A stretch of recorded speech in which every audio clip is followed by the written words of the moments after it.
I am in a tailspin over this, I tell you. An absolute tailspin, dude. Okay, let's shift gears. Let's go over the backstory first before we get into the new info. Because I keep saying there's going to be a false flag in Austin against a government installation to be blamed on the Tea Parties. How many times have I been saying that the last 3 months? I can't even count. It's been over and over again. On air, off air. Because I can strategically see what they're going to do. Yeah. And then it's admitted KXAN and the Statesman and the fire department admits, fire department from all over Travis County and Austin, an emergency meeting next door. Yeah. The parking lot next door, and witnesses say this on the news. People go, oh, you don't have witnesses. No, now it's confirmed. Oh, it's confirmed. Just like the underwear bomber when the sharp-dressed man got him on with no passport. Now it's confirmed. The government ordered him let on. Okay, it's confirmed. Confirmed. Put it in your pipe and smoke it. We're right again. And then his daughter says doesn't sound like his note. His wife says doesn't sound anything like him. He hasn't flown the plane in months and months and months. And there's a bunch of other evidence that feeds into this. Then it turns out the IRS was having another meeting in another part of a separate building, which they'd never done. So they were mainly out of their offices, just like the Pentagon. And now we have the latest news. Took us 3 or 4 days to research it. Joe Stack's intriguing connections with defense contractors, intelligence agencies. Go over that for folks, Rob. All right. So we'll get a document cam roving, guys, over here. This was searched under the Williamson Central Appraisal District. You could look up the owner of the hangar at Georgetown Airport, and this is owned by Joe Stack and John Podolak. And when you look up John Podolak, he's connected to a company called L3. And then he was, he became a manager at the Department of Homeland Security, and I'm looking for the exact quote where it says he's going to oversee transition of the team's anti-missile system to commercial applications. This is from the L3 website. And this is the guy. Wait a minute. Anti-missile system is on board the aircraft. Correct. And that's tied into what Bush said, remote control on the plane where the government can even control it. It's part of the CAP system, which is the Commercial Airline Protection. And that company also works on remote control aircraft systems. Oh, my God. And they're also tied. They could have just had a voice morpher play him over the radio. They can get a recording of anybody's voice, put it in a computer, and then type in whatever they want the voice to then say. It even passes voice print analysis. He takes off. Wait till you hear what we have. Or maybe the witnesses said there was no one in the plane. Go ahead. Well, and then you look at L3 was also connected to 9/11. They actually had, let's go to this article here. Let's see. Supposedly, they were getting investigated by the SEC for the unusual stock put options in relation to 9/11, and an L3 consultant to the NSA apparently watched a live feed of the first plane hitting the tower. And apparently there was no video except for those one guys on the ground. It's L3 tied into insider trading, betting against American and United at record levels. Right. And Buzzy Krongard, executive director of the CIA. Now, that's the partner, according to the Williamson County Appraisal District.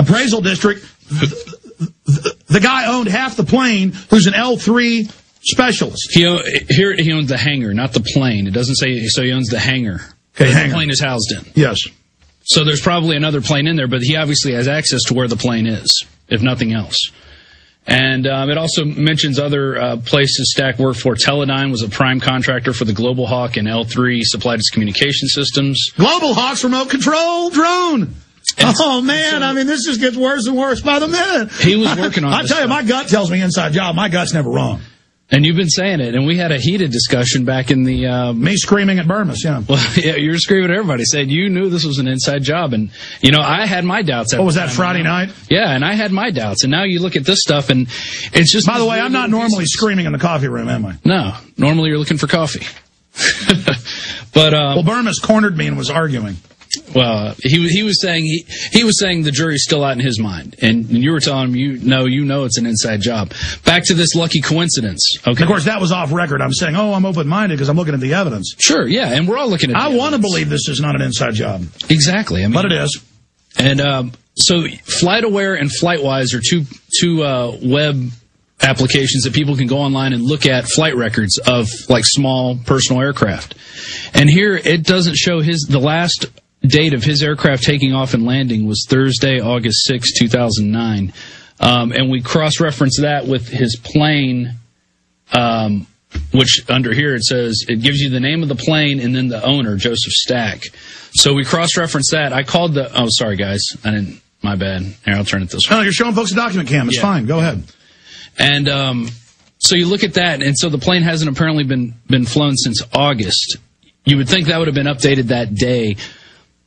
It would be interesting to see what happens with that. I called the airport. Nobody answered. I left a message, and I'm going to call them back to see if they keep their own personal flight manifest there and see if there actually is a manifest.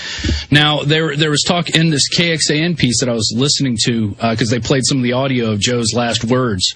We went and checked the actual FAA original recording. It's different. Right. So there's a group out there that records the scanners and puts it up online. Send that to Watson to add to his article. Okay, I will. And we actually have, I put it together and I played the KXAN piece and then what the scanners picked up, and then I slowed down what he says off the scanners. All right. We're going to come back, play that, and recap this, and then open the phones up. Folks, this is big. This is big. But it's despicable that we're looking into it. It's despicable, dude. Despicable. Rob Dude. Okay, briefly, for those that just joined us, recapping, you have a company involved in the Global Hawk remote controlling of planes. You have the person that owns the hangar is tied in and works for Homeland Security at L3. You have people saying that emergency crews were all there on the spot. Turns out from all over Austin were massed, told to have a drill there that morning. You have the IRS people mainly out of the building and another building in the complex having a meeting. You have witnesses saying nobody was in the plane. Joe Stack's probably been fed to fish, ground up or fed to the hogs. You got his daughter saying doesn't sound like his letter. The government's trying to start a revolution. It wants people to get violent. Continue. Yeah, we'll go over all that. And so back to over here, if you look at the document cam, we've got Joe, let's see, John Podolak. You don't have to have the document cam because it makes you lean away from the mic. Just take the material and read it over here. Well, they both co-own this hangar. And you look up who John Podolak is. And back in 2004, he was hired by Homeland Security to be part of their infrared countermeasure program manager for its Department of Homeland Security Counter Man PADS, Man Portable Air Defense System Initiative. And so he comes from a long line of companies, including L3, which has all kind of Defense Department connections with Global Hawk satellite, the Global Hawk drones, and air controlled systems essentially. So there's a connection there that it's a deep government connection. It's not, I don't know how it works. If you own it's remote control aircraft expert. Sure. Owns the hangar, which may be a coincidence, but you add everything else in. It needs to be ferreted out, investigated. What about this audio clip we're about to play? Okay, so the audio clip comes from KXAN News, and they played supposedly his last words, which were "Thank you, over and out." But actually, from the scan recordings, he says, "I'm definitely checking out."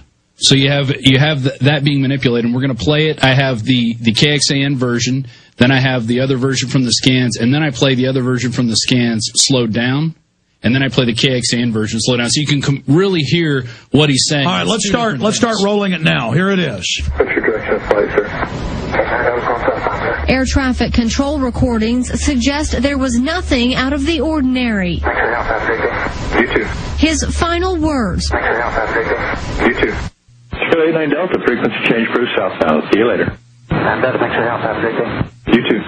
Secure 89 Delta, frequency change for southbound. See you later. I'm better, thanks for your help, You too. Thanks for your help, You too.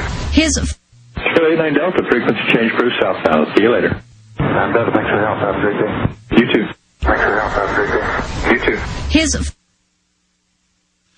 Okay, so that's different versions of that. Now, also it's important, remember on 9/11, there were fake phone calls, and the FBI has now confirmed that the Solicitor General's wife did not call him, that the calls were not made, that the airphones weren't making calls, that the cell phones couldn't make calls at that height, and the phone records show it didn't happen. They could record Alex Jones off the radio or off the phone. They have a computer program 20 years ago. This is publicly available where you can record it, then type in what you want the voice to say, and then it will create the fake audio. And so this is very, very suspicious. They have a very dumbed-down program like that on Macintoshes where you can type in what you want it to say, and it'll say it in a computer-generated voice. And if you think the government doesn't have something, 50 times more powerful than that, you're kidding. No. I mean, they have a program that'll do that. Oh, yeah, totally. And it just gets weirder and weirder. Back to where the firefighters were. The firefighters were meeting for the first time ever at this empty parking lot across the highway from, maybe 250 yards from where this plane hit. And it was also another coincidence. And it was from all over Travis County, the first time they done that. Right. It was all over from Travis County. This is the first time they met at this location. And the first time they brought real fire trucks. Right. It says they normally don't. Right. Lake Travis brought out its fire engine, and typically they don't use fire engines in these exercises, but, they say Lake Travis had just received new trucks and they wanted to show them. That's trucks. Yeah.